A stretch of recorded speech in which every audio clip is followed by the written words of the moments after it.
We'll be going live here in about 5 minutes to talk about advertising today. We've got a special guest from Adbadger, Michael Erickson, CEO of Adbadger. Ask any Amazon PPC and advertising questions today.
Hey, this is the My Amazon Guy podcast. Super excited to talk to you guys all today. We're going to have a special guest from Adbadger, CEO of Adbadger, Michael Erickson. He'll be joining us momentarily. So today in our podcast, let's keep it to advertising questions, if at all possible. Anything related to PPC, tech or human or otherwise. And with that, super excited to bring in Michael. So Michael, thanks for coming in. What is up, Steven? It is awesome to be here. I hope we can recapture the magic of our SEO podcasts that we did together. So everybody will notice here, we both have on Badger hats right now, right? And I'm a huge fan of the mascot for Adbadger, and I believe it's after a honey badger. Yeah, that is correct. So you're fierce, you're getting in the mud, you're digging around, you're going to kill cobras, but not even eat them just cause for no reason. All that good stuff. You're going to rip your bad ACoS to shreds. There you go. I love it. So Michael and I did a 4-part podcast series on the Adbadger network. And it was so freaking popular. I still get emails like every 2 days. I get at least one email about it. And so it was probably the most groundbreaking search engine optimization work online about Amazon. And it was because Michael took the time to like prep it with me, because I'm like constantly like ADD, well, let me post 5-minute videos. And I'd never once sat down and like spent 4 hours talking about one subject. Michael made me do it. Yes. And so thank you. No doubt. We really made some magic there. Because I mean, you're absolutely right. Like, so much content is pretty quick, but I mean, we spent probably 6 hours prepping those episodes or something like that, and some really great things came out of it. I'm going to post in to the chat a link to the first video in that series. So once you guys are done listening today, you want to check that out, go check out that YouTube link right there. If you can click that, it should start the playlist. Could be wrong on that. I might have not posted the right link. All right. So today we're talking advertising. There's going to be a sizable portion of our audience that has never heard of Adbadger before. And what is this thing called the honey badger that you do? So Adbadger is a company that I started in 2017. And really the goal of it is to make Amazon advertising easier and more profitable and hopefully more fun for people. So we do that through a variety of ways. A primary way is that we have an Amazon advertising tool, which helps to automate and optimize things inside your campaigns, does a lot of the heavy lifting. And we also have a tiny services component to what we do too. And it's all about Amazon PPC all day. Well, there is such a way you could be a mile deep and an inch wide, and if there was one Amazon subject to do that in, it's this one. Mm-hmm. All right, so Michael, any sort of groundwork framework you want to set up as we start to take questions here? Is there particular types of questions you would love to field and others that you may not love to field? I think I can handle it. Bring them on. Okay. All right. Amazon advertising related, whatever, really. We can turn it into an AMA. I'm ready. All right, so let's dive in right away. So BodyComp asks, would love to know more about campaign placement. What's the best strategy when increasing the percentage for placement? It says from 0 to 900%, which is a pretty big percentage gap. Like what to do? All right. Yes. I'm ready.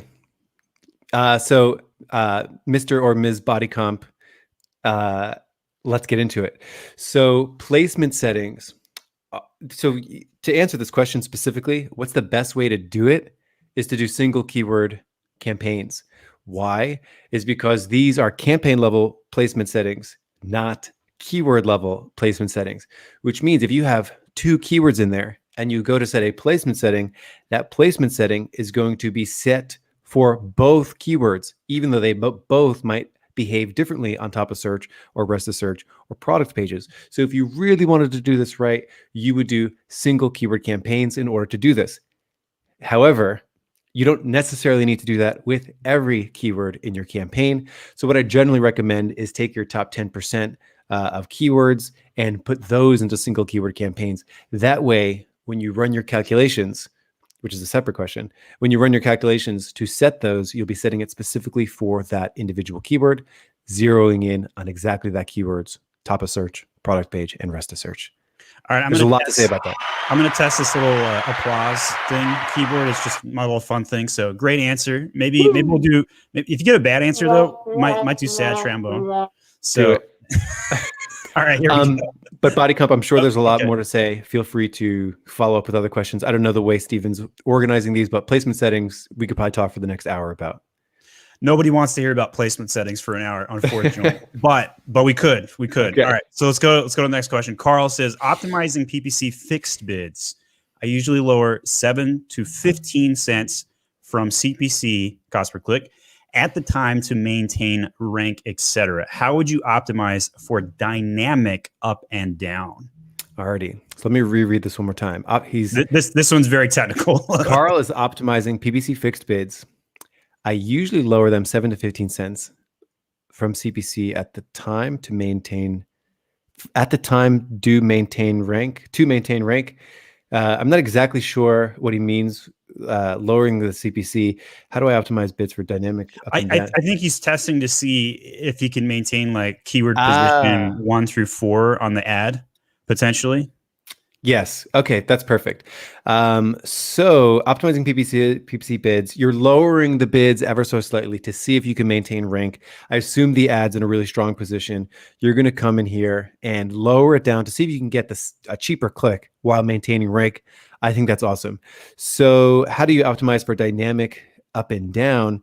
Dynamic up and down, hot topic. I generally say if there's a campaign with lots of orders, like if your average orders per keyword is like 30 or more, maybe 40 or more per month, I generally like to flick on dynamic up and down. And if you really wanted to get specific about it, I normally turn on dynamic up and down when I have a campaign that's performing with a lot of orders and really good. So if I have a target ACoS of 40% and it's way down at 20% ACoS, I will flick on dynamic up and down to get more aggressive. Now, when that comes to rank, I will be honest, I've never been asked or thought about, hey, I'm already ranking number 1 for this. Let me lower the bids ever so slightly to see if I still maintain it. Only because if I'm already ranking really well, I'm bidding based off performance. But if I'm bidding on visibility, then I'll bid on visibility. So if I'm bidding in that position, I will generally try to stay there. Different strategies for different campaign types, sounds like. Yeah. So I'd be very careful about decreasing that to lower, to see if you maintain rank while lowering it. It's pretty interesting. I like it. But in terms of like thinking of the visibility, you would still do the exact same thing. So nudge it down ever so slightly, monitor to see if you're maintaining rank. If you do, bid it back up. And I assume that we're trying to find the sweet spot. But I would say the same strategy applies. And when using the Adbadger software, your tech tool here, you would be microing those bids on a daily basis to see where the optimal ACoS is when you put in the ACoS target. So Carl, if you haven't checked out using a software tool to do that, you might hit your goals in a more automatic way. All right, let's go to Nylon 97. What's the best PPC strategy on a new product launch? An automatic ad and a few manuals with keywords you want to convert for? ? Perfect. Yeah, exactly. So you could do a couple things. And I would say, depending on your cost sensitivity for a new product, you can go more aggressive or you can go a lot more conservative. So I absolutely launch it with an auto. The only times where you would not want to launch with an auto is when you're creating a campaign and you drop that ASIN in and Amazon does some suggested keywords for you. If you find that those suggested keywords are way off and irrelevant, then you are not going to want to start with an automatic because Amazon isn't really dialed into what your product's true keywords are yet, which means that automatic campaigns might be a little off course. So there's some types of products where automatic campaigns underperform, and that's a really easy way to find out if an auto is going to be not your best bet. So to clarify, yes, I always launch with an auto. Yes, I'll also launch with a few manuals. and to double check if your automatic campaign is going to do what you want it to do, which is find nice long tail new keywords. What you can do there is just create a new campaign, drop your product in, and see the suggested keywords. If those are way off, you're probably going to have a hard time with an automatic. But yes, that's generally the gist. So you got it, Nylan. So we are live on multiple platforms today: Facebook, LinkedIn, YouTube. Those are the common ones. We're now also streaming on Twitch. Cool. And this is one I didn't even know existed until I heard Mr. Salty talk about it over the weekend at DLive. So this is us live on DLive right now. So if we ever get kicked off YouTube and you ever wonder where we went, we will be live on many other platforms. And so the reason I mentioned that is because there has been a lot of social media censorship. You never know when that will happen. So we got backup ideas. What kind of things should we talk about that will get us kicked off YouTube? I don't know. There's a magic list, and I am not going to go there. Okay. Should I go get my second question? Should I go get my Nintendo Switch? Because we're on Twitch, we should maybe play a little Super Smash Brothers. That would be amazing. So I was the annoying Kirby player from the original Super Smash Brothers, and then they nerfed Kirby. Then I became a Pikachu player, dude. So I'm a Pikachu player. Oh man, you're. They need to bring a Badger into the platform and see how you do with that. Maybe Bowser. Maybe Bowser's the closest. What do you think? Not agile enough. Already, you ready for some real deep cuts? We have a tool inside Adbadger called Quick Attack that is named after Pikachu's Quick Attack. So we got some super Pika nerds in here at the house today. I love it. Yes. That's incredible. I have been playing with all kinds of thumbnails. And by the way, I got to say, the thumbnail we went with you for today, you look like you're at least 5 to 10 years younger in this shot. So let's see if I can pull this up on screen correctly. All right. So I use custom thumbnails, as you can see here. So you got to be younger in this shot, right? That was taken probably a year ago. What? The beard adds 10 years? The beard adds a lot of age. Yes. Wow. That's incredible. Wow. Good for you. I mean, so in the TV genre, when I used to be a television reporter, I looked like I was 15 when I first started out as a television reporter, and I was like, low 20s. Mm-hmm. And so they always told me, it was like, yeah, when you're first starting out and you look young, it's going to be a problem, but in your 50s and 60s, you'll be great because you'll look young longer. So you have a secret to life longevity success, something like that. I'm a big fan of sun protection. If you see me, I'm wearing big, huge hats. Maybe the red hair might have something to do with that. Oh yeah, no doubt. All right. So we'll get back to regular programming, but I do think we could talk all day long on new product launch. All right, so let's go to Abraham. Can we set up different campaign budgets for each weekday? Like on Monday, I see more sales, so I want to increase the budget. I fear Amazon's algorithm may not accept the change for one day. And by the way, before you answer this, Michael, I know you've done an entire podcast on this question. I'm going to link it. I'm going to see if I can find it and link it while you're talking. So go ahead. It was called day parting and week parting. Week parting being the act of splitting the week into different parts, so per day, and then day parting, splitting the day into different parts, so doing things differently in the AM versus PM. So to answer this question, Abraham, you are correct in fearing some kind of algorithm retribution. Totally healthy to have that fear. So spot on. Do I do day parting or week parting? So do I do different things for different days of the week? The answer is no for me. I have a friend, Destiny from Better AMS. She's fantastic. Big fan. Yeah, you guys are the greatest people in the PPC world, hands down. Right on. Thank you. She also agrees with me. We agree with each other on this one and the reason for it is Amazon makes performance for time very, very difficult to acquire. Meaning there's no report where you can go into Amazon and say, show me my performance for 2 p.m. on Tuesdays, or show me my performance for Tuesday. And part of that reason is, I mean, it's multifold. Number one, the data is just not available. They don't have it. Number two is the way that they do attribution windows. So when an order comes in, it goes back in time to the time that it was clicked, not necessarily the time it was ordered. So you have this weird disconnect between clicks and the time that it ordered. There's attribution lags. So generally, no, I'm not a huge fan of it. Can you do it? And I suppose the truest answer is to go and test it. Personally, because I don't have a report from Amazon that tells me performance by different days, I don't play around there. I suppose to give you sort of some guidance, if you were going to do this anyway, I would want to have lots and lots of data. So in the hundreds of orders that you can look back on. So show me my performance for the last 5 Mondays and be sure that that amount is in the hundreds of data. And then you can start to slowly experiment with it. But again, we all see this. Amazon's not a huge fan of turning things off and turning them back on. It's like you're starting up a lawnmower or an old boat. Chainsaw, maybe a chainsaw? And a chainsaw. You got to pull the ripcord to get it going. And when it's old and it hasn't been used, it takes some time, maybe some multiple ripcords to pull it.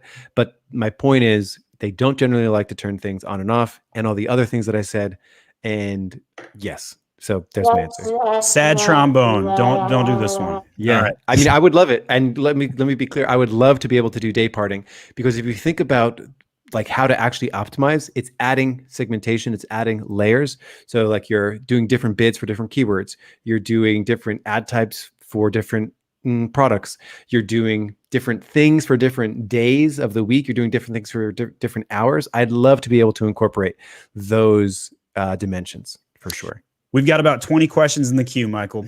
We're not going to get to them all. Don't rush it. Do exactly what you're doing. I'm just letting you know that you're popular today. Okay. All right. Britton says, what factors do you use when deciding on target ACoS? Great question. And he finished writing that out. For example, if a product has a profit margin of 40%, would you accept keywords with an ACoS up to 40% because the tacos will be lower? Thank you. Okay, perfect. So factors when deciding target ACoS. Number one, pull up a spreadsheet, calculate your break-even ACoS. And a really simple way to do that is you take your revenue, you minus your cost of goods, you minus your fees, you minus anything else you want to include in there. After you take your revenue and you subtract it from all of those fees, you will get left with a pre-ad profit per sale. So like pre-ad profit per sale. If you were to spend all of that profit on ads, that would be your break-even ACoS. So that's a number that you should know, that, you know, that break-even ACoS might be 45%, might be 50%, whatever. So you have that break-even ACoS of 50%. And then what do? You say, if I were to spend all of this, I'd be breaking even. When you are scaling, when you're trying to get more aggressive, when you're scaling, when you're launching, when you're trying to step on the gas and grow, you generally want to be closer to your break-even ACoS. There's some industries where it makes sense to go over your break-even ACoS, like supplements, where people will buy it multiple times. So when you're launching, when you're growing, when it's early, you want to be closer to your target ACoS. When you want to be aggressive, if you want to incorporate some ranking factors, you're going to want to incorporate a higher, more aggressive ACoS. When you are maybe in a more evergreen world, and your product is established and you've gotten good market saturation, then you can lower your target ACoS and then be able to eke some profit from your ads. So it's generally the sort of expansion, growing, you want a more aggressive ACoS. When it's smaller, when you're more established and evergreen, you want a more stable ACoS. So the second part of the question, if a product has a profit margin of 40%, would you accept keywords up to an ACoS of 40%? So yeah, so that kind of answered the question about where your break-even ACoS is. And I hope that. So almost everything Michael says today, I'm going to be just moving right past it because I agree with most everything Michael says. And so this one's one where I want to vocally say I agree. When you have a goal in mind, everybody wants to make money on Amazon, right? So there's two factors though. There's top line and bottom line. And these two things have friction with each other. Another way to phrase this would be growth versus profit. And so if you set an ACoS target based on your profitability target, then you'll have the maximum amount of PPC runway to hit your growth targets. And if you minimize that, you pull it down too much, then you're going to have a lot of challenge trying to growing your listing and your products, because other competitors are going to put that money in. They will spend it. So fantastic answer, Michael. Go ahead. You got to follow up. One more thing. Would you accept keywords with an ACoS up to 40%? Well, don't forget, you can always optimize your bids, and you can get a keyword to give you ideally any ACoS that you want, switching out volume for that. So if you have a keyword at 80%, theoretically, if you were to cut that bid in half, it would land at 40%, albeit with lower orders per month. Perfect answer. All right. Firm says keyword segmentation. Would you recommend putting every keyword into a separate campaign, or your top 10 to 20 keywords in their own campaigns, then 20 or so keywords into each of their own other campaigns? Firminator. Let's do it. Keyword isolation question here. So would you recommend putting every keyword into separate campaigns, or your top 10 to 20 in their own campaigns, then 20 or so keywords of the other? Yes, generally, I think that's the best. When it comes to segmentation, I like to follow this principle. You want as much segmentation as possible without it getting in the way of optimization. So you want as much segmentation without it getting in your way of analysis or optimizing it or whatever.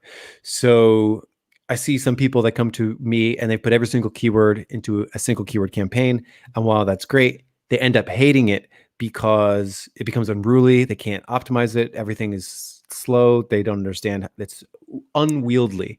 So it generally, takes a lot more effort to manage. Right. So generally, what I recommend is, yes, put your top 10% of keywords in single keyword campaigns. The reason being, back to that placement setting that was asked earlier, you're able to better analyze and better make decisions for particular keywords. So everything's connected. So we talked about segmentation, and you're able to now all of a sudden set a budget per keyword, which you can't do because it's one budget per campaign. Similarly, you can't do placement settings per keyword, but if you put it into a single keyword campaign, you can. So there's a lot of benefit in doing single keyword campaigns for your best keywords. They generally have the highest volume. You'll get the most bang for your buck. And to be honest, there's also some good argument for putting maybe even some lagging performers into a single keyword campaign, because you'll be able to better optimize them and do better placement settings. Because when you have a whole bunch of keywords mashed up, it's possible that, product pages is going to perform best for, or rest of search is going to perform better for a keyword. And then you don't have that option to set a specific bid option for that. So segmentation helps there. So I think Firminator is spot on with what he's trying to do. Put your best keywords into their own campaigns, and then you can group 20 or so keywords into the rest of other campaigns. I think that's perfect. Paul says slicing and dicing. Oh, snap. Yeah. So by the way, we did a podcast with Blue Wheel. That when I brought on Blue Wheel CEO, he, for like 50 minutes, all he talked about was keyword isolation. So if you're really interested in keyword isolation, that is the video to go watch after today's podcast. All right, let's go to the next question. I lost my location. Let's see if I can find the right one. Is this the next one? I think so. Abdul says, what is your threshold of doing search term gradation or graduation? And how do you implement it within your campaigns? I love it. So really easy rule of thumb is to use either your accounts average or your campaigns average. So let's say you're a search term graduation. For some reason, I read this as search term negation, but search term graduation. I generally sometimes people do, graduate with a diploma and don't ever do this again. Right. Yeah, that's right. So you get your negation diploma. Mm-hmm. But in terms of when to graduate a search term, so there's lots of different ways to do this. In the most extreme case, which I generally do not recommend, in the most extreme case, you can graduate something if it just has one click. You get one click, you have some data on it. Now you can go put it somewhere else. And now you're going to be bidding for that keyword as opposed to it being in a broad or auto campaign. So fundamentally, that's what search term graduation is. You're taking it from a pulled from a loose targeting, something like a broad, a phrase, or an auto, which is loose, and then you are graduating that to a more precise target. So you could do it just with one click. However, back to my second thing, you want as much segmentation as possible without it becoming an impediment. You'd have hundreds of thousands of keywords if you did it that way. So the next level up would be like every time it gets one order. And you can add some nuance there. One order and 10 keywords. I'm sorry, one order and 10 clicks. You can add some more nuance there. Generally, the easiest one size fits all, I would probably say it's 2 or 3 orders, then you can graduate it. So when a search term gets 2 or 3 orders, generally you can move it. For those that don't know, like what we're graduating from and to, like, give me an example. So like we got a starter campaign, or is it graduating from like an auto campaign to a manual? Are we talking broad match to exact match? Help me out. Yeah, I think generally when people use the phrase search term graduation, they're referring of moving from a loose target like an automatic to a tighter target like an exact match. So if you have a keyword that's doing well in an automatic campaign, that's one bid for all the searches that are being triggered by the auto campaign.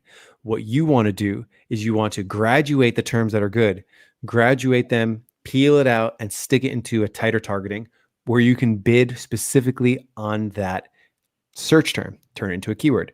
So by graduating these search terms, you're tightening your campaigns and you are getting more laser focused on the things that do well consistently. So if you have a automatic campaign triggering hundreds of search terms, you pluck out the best ones, and you stick that into an exact match, for example, and then you can bid specifically on what that exact match is worth, as opposed to one bid applying to many things in the auto. So it does take a little bit of effort to make that happen, it sounds like. All right. So DK Kim says, good to see you guys together again. Love it. Some of the best podcast work I've ever done in my life was with this guy over there. Well, I got to point to the right spot. Point this way. There we go. All right. So let's go to the next question. Amy asks, how do we get enough exposure for new products? Do you recommend keeping high bids for several weeks with high ACoS? Kind of a similar question we've got, but different take. Mm-hmm.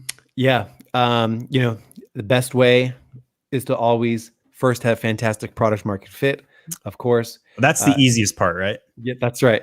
The second thing is, do you recommend keeping bids high? For hashtag passive income. Yeah. So I want to upgrade the way that we think about this. You're not keeping bids high. You are targeting a high ACoS. So your bids are directly correlated with your ACoS. Generally, the more aggressive your bid, the higher your ACoS. So and higher bid, higher ACoS, generally higher amounts of clicks, generally higher amounts of orders. So that's what our thought process is here. So do I recommend doing that when you first launch a new product? Absolutely. You want to target closer to your break-even ACoS, if not your break-even ACoS, depending on your business situation, potentially a little over your break-even ACoS, with the understanding that you're targeting maximum amount of clicks, maximum amount of orders, get those reviews, get the sales velocity, and then ideally you're able to lower that target ACoS, thus lowering your bids. So your bids and your ACoS incredibly intertwined, and it's important to we're not just keeping bids high, we're targeting a high ACoS. All right, cool peeps. By the way, cool peeps, good to see you again. I see you almost every week. Awesome duo. Hi, Steven. QQ, how do you get your ACoS down over time? My ACoS has gone up significantly from a low of 15% to now a 35, 40%. Any tips? First thing I'd say is 35 to 40 is not bad. And second thing I'd say is depends on your category. But go ahead, Michael. And let's see. I've got my 2-year-old right out my window right now. She might wave. I might pan the camera if she does something cute. Go ahead. Nice. Do it. So what I would say is, she's gonna break my hummingbird feeder. She's like, wow. Yeah. She's not If my wife Emily is watching this, you probably have 2 minutes to save the hummingbird feeder. Help. So, all right. If I was going to rebrand, I would be a hummingbird, 100%. Hummingbirds are good. Hummingbirds. They're like Aztec warriors. Also, how wonderful is your desk that right outside your window, so close you can grab them, are beautiful hummingbirds that swing by every once in a while. I wish you had honey badgers outside your window, except they'd probably like dig under your house and like kill everything around it. So. Right. So this is my I hate the interruptions because I know I'm like killing your train of thought here, but I also love them because this is a live format and really fun to do. So of course. So the things that I would say to cool peeps is, number one, again, want to reframe the way that you asked this question just to reveal, I think, a deeper understanding of ACoS and how it is incorporated in your advertising account. It's not so much about getting your ACoS down over time. It's about how to hit your target ACoS. So if your target ACoS is not where you want it, it's more so how do we hit our target ACoS as opposed to lower is always better. There's oodles of situations where higher is better. So, and also don't compare yourself to others because just like Steven said, it's very industry specific. Whatever is good or bad, it's all about your target. So assuming that your target is not where you want it and you are trying to get your ACoS down because your target is below, I like to use the idea of like stepping on the gas or hitting the brakes. When you step on the gas on a keyword. Michael, are you married? I am. Okay. So in my marriage, I'm all gas and she's all brakes. Yeah. When it comes to like, let's get up and do stuff, because she's the cautious one and I'm like, let's go. And I don't even think through it. I just start doing it. So I have to ask you, in your marriage, are you all gas or all brakes? I'm gas. I'm definitely gas. Let's go do it. All right. Sorry. Keep going. You talked about ACoS, gas, and brakes, but that was a trigger phrase for me. Yeah. So and actually, my wife is also gas. We both go really both fast. Gas? Oh yeah, my yeah. goodness. That's a it's problem. mostly good. It's mostly good. A problem. Okay. So what I can say here is if your ACoS is too high and you want to get it down, you want to hit the brakes on a keyword. So generally, the way that it works is, let's say you're at a high ACoS, 80% ACoS, and you get 100 orders a month. So you're getting a lot of orders for a keyword, but they're too expensive. If you hit the brakes and you decrease your bids, generally what you would expect is that instead of at an 80% ACoS with 100 orders, if I lower my bids, hit the brakes, I will then maybe get 50 orders at a 40% ACoS. Now that's really napkin math. It might not exactly work like that, but it's basically that concept. You can bid more, you'll get more clicks, more orders at a higher ACoS, or you can bid less, you'll get less orders at a better ACoS. So that's generally the mechanism that works here. So the thing that I would recommend is to target, you know what your target ACoS is, and then you multiply that by the revenue per click that you're generating. So that's really simple to do. Take 30 days, calculate how many sales you got from that keyword, divide that by the amount of clicks you got from that keyword. So let's say you made $100 from 10 clicks. That would be $10 revenue per click. And then you take that revenue per click and you multiply it by your target ACoS. So in that case, it would be $10 revenue per click multiplied by 50% ACoS. And then you'd end up with a $5 bid in order to hit your 50% target ACoS. So that's that answer. We're giving a free t-shirt away today. If you want a great My Amazon Guy t-shirt, we're going to give it away to the first person who comments on our DLive stream. You just go over to that link, dlive.tv/myamazonguy. If you're the first person to leave a comment on that video, send me an email to shirts@myamazonguy.com. We'll get you the free t-shirt today. All right. Appreciate everybody watching. Let me scroll back up. We got Daniel commenting in from Brazil. Great to see you. Glad to have you here today. We've got Varun says, how does Adbadger software optimization vary from what Amazon offers through its automatic campaigns? Mm-hmm. So some definitions here first. So I think what Varun's saying is like automatic campaign, as in automatic targeting from like sponsored products, automatic targeting, I think. And I think that would be a separate mechanism from what Adbadger does. So Adbadger, I like to think of it, it does the heavy lifting for you. So whatever you would log into Amazon and do repeatedly, or a report that takes a long time to prepare, Adbadger is trying to do that heavy lifting for you. So a good example of this is negative keyword optimization. You wake up, you download a search term report, you look at that search term report, and anything with over 20 clicks without an order, you just want to turn into a negative keyword. It doesn't even matter what it is. You just want to get rid of it. Things like that, Adbadger can automate for you. Same thing with bid optimization. If you have some kind of bid optimization algorithm that you wanted to deploy inside your campaigns, where it's going to be updating and optimizing bids based off your target ACoS, Adbadger can go ahead and do that heavy lifting for you. So, in terms of bid optimization and search term and keyword optimization, Adbadger has you covered. Bodycomp says, thank you for your answer today, Michael. And Abdul also says, awesome content. Next question, tested by teachers. Is there a formula or guessula? I've never heard that phrase used, but it makes perfect sense. That might give some info on exposure rebids. Fun fact, I used to be a high school biology teacher. That's awesome. Funny enough, yes. So is there any formula that might give some info on exposure? So if you bid more, will you get more exposure? And like how much would you need to bid in order to do that? No, but I think we're getting closer. Meaning Amazon doesn't provide impression share data. It doesn't provide first party ranking information, as in, hey, I was bidding on this keyword, mason jars, and I showed up 100% of the time for all of the searches for mason jars. So they don't have that in the ad manager, but there's some things that I'm starting to see that will give us that information.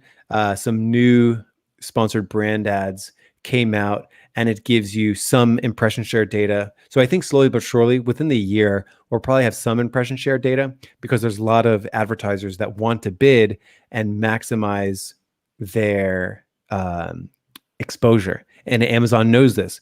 In fact, Amazon really likes this. They actually wish probably everyone were optimizing based off exposure. So like bid more, get more exposure. They would love it if everyone did that and tossed ACoS out the window. But it's still an important metric. In terms of a formula that might do it, there's different ways to go about it. So let's say you're bidding and you're on page 2, that might warrant a bigger bid than maybe if you're on page 1, but lower down. It kind of feels like Amazon's pushing sponsored headlines and brands and display for exposure because they know they're not going to convince 90% of the market to do it. So they're giving those additional segmentations available for that. But I like that. Yeah. Bodycomp asks, is there ever a point I can turn off my ads? The answer is no. Moving right on. Do you decrease your bids for sponsored brand ads for placement that are not top notch of search? The top banner placement is nice. Yeah. So it all depends what you are optimizing for. So if you are optimizing for ACoS or Roas and something is not performing well, there's lots of things that you can do to try to get it to perform better. But if you're targeting that target ACoS, and it's not performing well, then of course you do. Conversely, if it is performing better, then you might actually want to increase the bids for it. So it all depends what you're optimizing for. If you're optimizing for visibility and you really need that top of search, then absolutely you would bid more aggressively on it. But if I don't know why you wouldn't want it. Well, you wouldn't want it if it's not performing well, and then you decrease the bids. Amy asks, broad and phrase keywords tend to perform better most of the time. Any tips for how you go about searching for target ASINs besides pulling data from the auto campaigns for mature products? Yes. So this is, I So I don't like to talk about the tool because I always want to give ways to do things even without any tool. So like you can download a keyword report, for example, and run a pivot table on it, and then be able to see, okay, in general, my broad matches have X conversion rate and my phrases have Y conversion rate. So it's definitely worth knowing your performance by match type. Adbadger is working on a way to incorporate this. But anyway, you can get that pretty easily by downloading a keyword report from Amazon. So broad and phrase tend to perform better most of the time. Cool. Any tips for how to go about searching for target ASINs besides pulling data from auto for a mature product? So I think she's asking, like, how do I find ASINs to go target that I think will do well besides running an auto campaign? Yeah, so besides running an auto campaign, one thing I really like is looking at your own listing, scrolling down and seeing like related products. That's a pretty easy way to pull it. So even if they leave your page, they click on somebody else, you still have a chance to maybe bring them back. Another thing I like to do, which is really, really simple, is like search like your best keyword, see what other who else is advertising it. Yes, see who else is advertising it, see what other products are ranking organically, grab those ASINs and bid on those. So the other thing I would mention here, Amy, is I think running a category targeting ad type, a lot of people might consider that an auto, but I see it as like a separate segmentation strategy. And I think running the category target might be the best way to do it. Varun says, how long would you run the automatic before switching to manual? I'll weigh in here briefly. I would say run both in perpetuity. The auto campaigns, in my experience, have the ability to get trends that you might miss, as well as new products that come into the market force that you may not be aware of yet. That's why I like to keep the autos on in perpetuity. The reason a lot of people don't keep the autos on in perpetuity is because they forget to run negations, or they are lazy and don't run negations. So that's my opinion. Michael, what's your thought? Couldn't agree more. I don't know where or why the idea that automatic campaigns are somehow a temporary thing. I don't know who said that first, but it doesn't make any sense. Why wouldn't you want to be able to capture these new trends? So how long do you run an automatic campaign? Forever. Switching to manual, it's like, again, I'm big into like the way that we think about things. You're not switching to manual. You're zeroing in on certain things. So you're casting a wide net, and then you get to amplify the things that work Segmentation. really well. Yeah, exactly. So it's not an either or situation. It's a do both. You had keep that thought going. I didn't mean to cut you off. Oh no, that's it. Okay. All right. Chan from the Philippines says, good evening to all. 12 hours ahead of us here in the Eastern Standard Time. So you're staying up late to watch. If anybody is in the Eastern Hemisphere looking for a job and you are good at advertising, you can send your resume to phjobs@myamazonguy.com. We'd love to hear from you. We also hire out of Pakistan, Romania, Turkey, and many other countries. All right. Stefano says, how to define how much to put on PPC and DSP. With PPC, we have ACoS, but with DSP. I think I really like Stefano because he used ACoS, which he's a true Badger fan. That's I'm a big proponent. ACoS at cost of total sales, not tacos, not total ad cost of sales, total sales. The T is for the sales, not the ad cost. Anyway, how do we define how much? We're going super nerdy today. Oh yeah, but I know that Stefano has listened to your podcast because he wrote that. It's the only way to ride. How to define how much to put on PPC and DSP. With PPC, we have ad cost of total sales, but with DSP, I'm very curious. He gives a little bit more context here. Okay. Split the two platforms for supplements, which is the hardest category in the entire Amazon ecosystem to advertise for. 50 DSP, 50 PPC of total ad spend. Would it make sense? What are your thoughts? I actually think supplements are one of the easiest. I think it's competitive, but easier to choose the keywords. Absolutely. Harder to make them perform, though. Yeah, you need an iron will in order to really make it there. So what I would say is, again, it depends on what your goals are. So generally what I see is that a lot of companies are spending about 10% of their total Amazon revenue on ads on Amazon, period. So that, generally there's no delineation between DSP and PPC in terms of budgeting. I suppose what you would maybe elevate here is that you'd have a certain amount of budget. If you really wanted to have a certain amount of budget for like bottom of funnel ads, generally sponsored products are sort of direct response purchase. Most ads in the campaign manager are like direct response. I'm targeting, I want sales from it. And DSP can generally be more thought of as I'm going for visibility. So what I would say is you want some percentage of your budget towards pure visibility plays, expanding that reach so that when they search, they're more likely to click on your sponsored products. Amazon does have some data around that.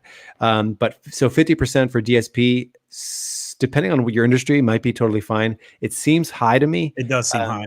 It seems high because if you think of it in terms of, your campaign manager ads, sponsored products, sponsored brands, sponsored display, you can generally expect a direct response mechanism from it. Like you're launching an ad, you're getting orders directly from it. And there's some components of those ad types where you wouldn't want that, or you shouldn't expect similar results. Like bidding on a competitor's term isn't going to be the same as bidding on a head keyword for you. So there's certain kinds of campaigns that you're not going to expect those sort of direct response, immediate orders results. With all that said, 50% for DSP seems high. It's definitely too high in my opinion. The other thing I would say, a lot of the benefits of DSP are now inside of Seller Central. So for those of you who aren't ready to spend 15 grand a month on DSP, make sure you're using every segmentation potential avenue within Seller Central. You've got display retargeting, remarketing, views, purchasers, lookalikes. These are all things that are inside of display that most people are not generally aware of, under-tapped. Definitely recommend them. Yeah, and it's possible that this just happened last week. They're expanding the beta availability for sponsored display, like audiences and demographic targeting, which is straight from DSP. So like targeting interests straight from DSP, they're slowly incorporating that into sponsored display. So it's only a matter of time. But again, what percentage do you want towards like audience targeting type thing up top? Chan asks how to easily identify all irrelevant keywords on a search term report. Yeah. So in a search term report, when you are doing negation, two things you're going to want to be looking for: unprofitable or underperforming. And that's easy because you can just use a filter for that because you can, it's easy. Over 20 clicks, no orders, boom, simple. Irrelevant, on the other hand, is a little bit more nuanced. You need product knowledge. You need to know what you're selling. You need to understand the search to understand why the search is irrelevant. And then one easy way to do it is called an N-gram analysis. So basically what will happen is, let's say you're selling mason jars and you have like one click for like baking pan. And then you have like one click for like mason pan, and you're just like, what is this? Why do I have this word pan?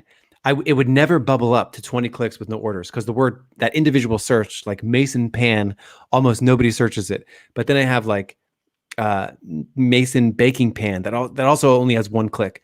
So you end up with these things with very little tiny clicks. So what you can do, and you can just search like N-gram analysis Excel. And what that will do is it'll look for the word pan in all of your different ad groups.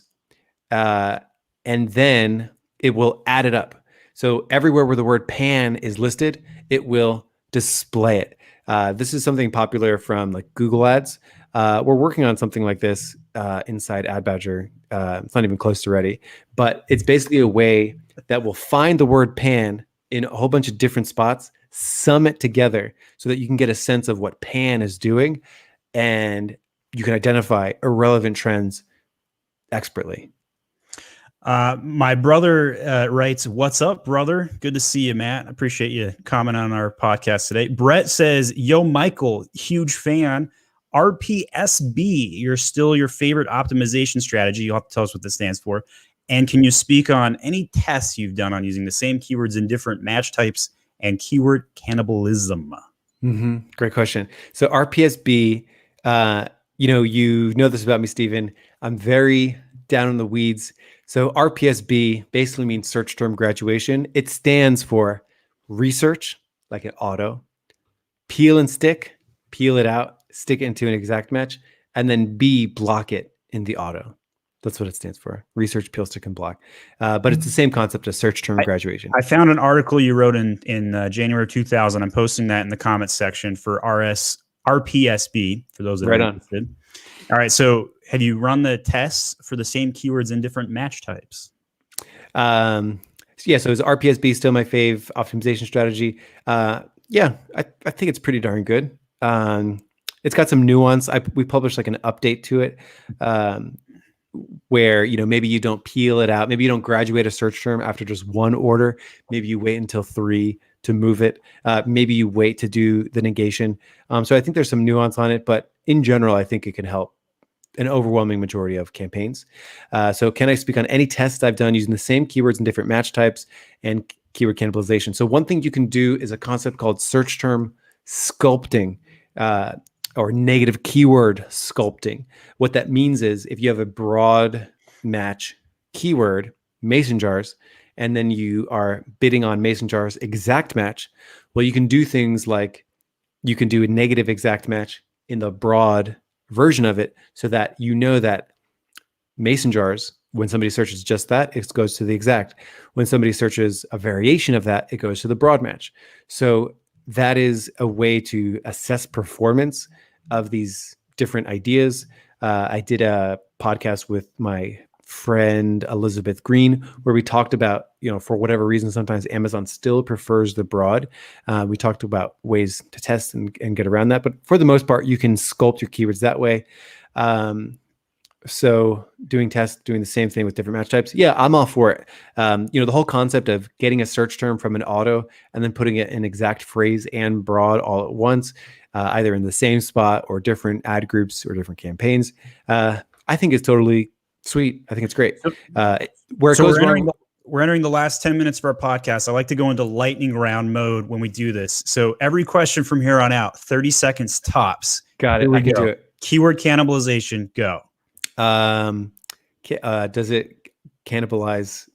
No, not really. It's not really a concern that I think a lot of people should have. Okay. Joseph says, healthy PPC conversion rate for the arts and crafts category. How do you identify and combat click farming? Competitors clicking to deplete your budget. Healthy PPC conversion rate. So the average is generally 10%. So if you're a little bit above or below that, that's where you're at. We don't have category level data. Also, how do you identify and combat click farming competitors clicking to deplete your budget? So one thing I always try to say is that Amazon is really, really good at preventing scraping and like repetitive actions on their system. They invest a lot into maintaining the integrity of their ad platform, because if it didn't work, they would lose a lot of business. So I don't think it's as big of a concern as you think it is. Is it going to stop somebody from clicking on your ads 10 times? No, but it'll stop them from clicking on it 1,000 times.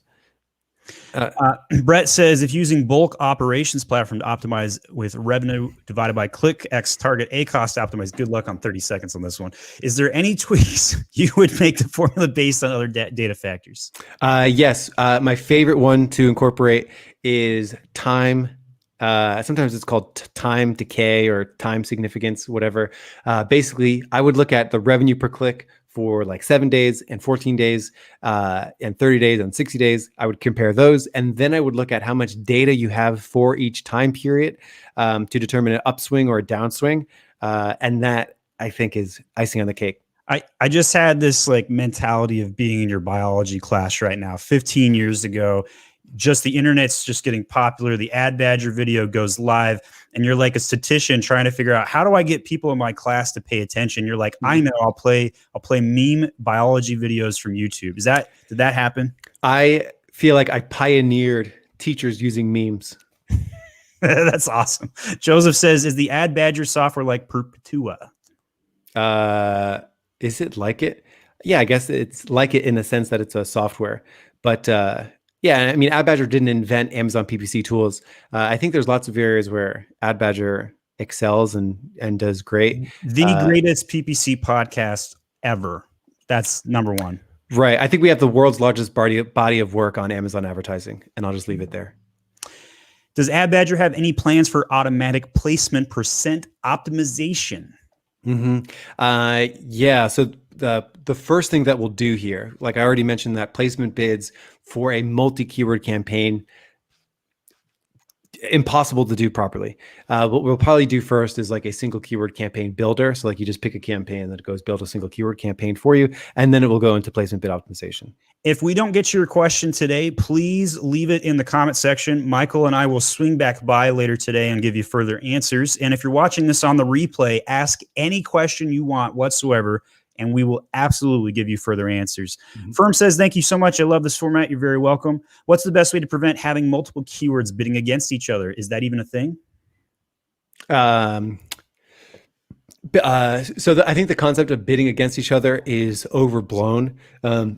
Like it's not as if you're bidding on Honey Badger over here, Honey Badger's over there, and you're gonna you bid $1 here, $1.10, $1.20, $1.30, and like you go up to oblivion. You don't cannibalize with keyword bids, is what you're saying. Yeah, I don't think that's a huge concern. However, should you kill one of these keywords, and I should say that yes, a lot of times when we talk about PPC at the Badger, like we use these words like kill, attack. Anyway, quick attack, Pikachu. Should you get rid of them? Yeah, probably. Redundant. It doesn't matter. Lisa says, can you explain the difference between ACoS and Roas? It's a flipping of the numerator, but I'll let the biology teacher answer this one. Yeah, the way I like to think about this is ad cost over sales or revenue over ad sales. Boom. You're welcome. Stefano says, haha, exactly. LinkedIn user, how long do you let new campaigns run before making edits? So I'm a big believer of micro changes over long periods of time. So like if you were to even just change a bid like 1% over a week, I don't have the math right in front of me, but I think it ends up being like many percentages. So like tiny changes per day will get you where you want to go. Stefano says Amazon suggested 55% DSP. Haha, crazy. I'll tell you why they did that. They want you to spend more money. That's what they get paid to do. That's why they're asking you to spend. They get bonuses for that.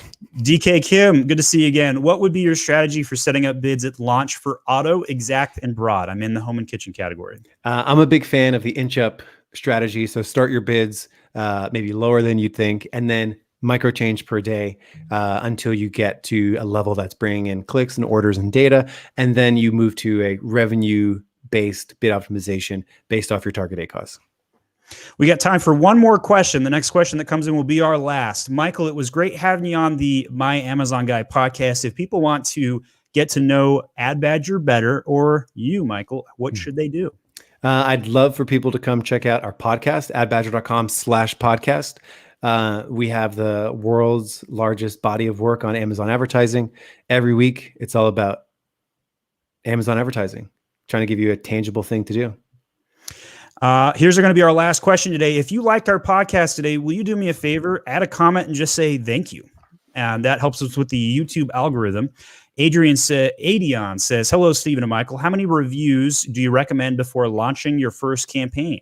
How many keywords after filtering? I'll tell you this. Launch your product day one, optimize everything. Don't wait for reviews. Michael, your take?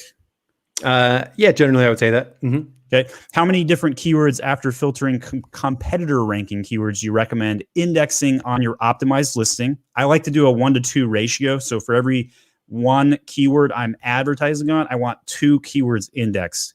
Your take? I like that. We talked about that on our podcast for SEO that we did together. I think it's a fantastic guideline. For me, I think 50 top performing keywords is enough because some of the keywords might not perform well too. Any closing thoughts, Michael? I'm generally not a big fan of like arbitrary limits. Like 50 is good. Yeah, maybe. But let the data tell you what to do. So if you're getting positive feedback loops, you do more of it. If you're getting a negative signal, you do less of it. Simple. And that is the My Amazon Guy podcast with our co-host today, Michael from Adbadger.com. Fantastic software tool, even better podcast. So if you guys haven't subscribed to his podcast, be sure to do that. Michael, it was a pleasure having you on today. It is a pleasure being here. Thank you, everyone, for these questions. This was rapid fire. Maybe I'll go take a nap. Yeah, I could tell the amount of sipping that was going on here. Like I do this every Friday, and like, you know, so I've got to the point where I have 2 water glasses now. Mm-hmm. So let's see if I can even get them in frame correctly. So I now have 2 water glasses, and one's gone and half one's gone. It's because when you answer questions like this, it just takes a toll. This is so fun. I dig it. So for any of you guys who would like to say thank you for the toll that we take on our bodies to make this happen, please write thank you in the comment section or share your appreciation. Hey, I know Daniel Sousa. Good. Great. Well, I've seen his name before. Have a wonderful week, everybody. Thank you so much.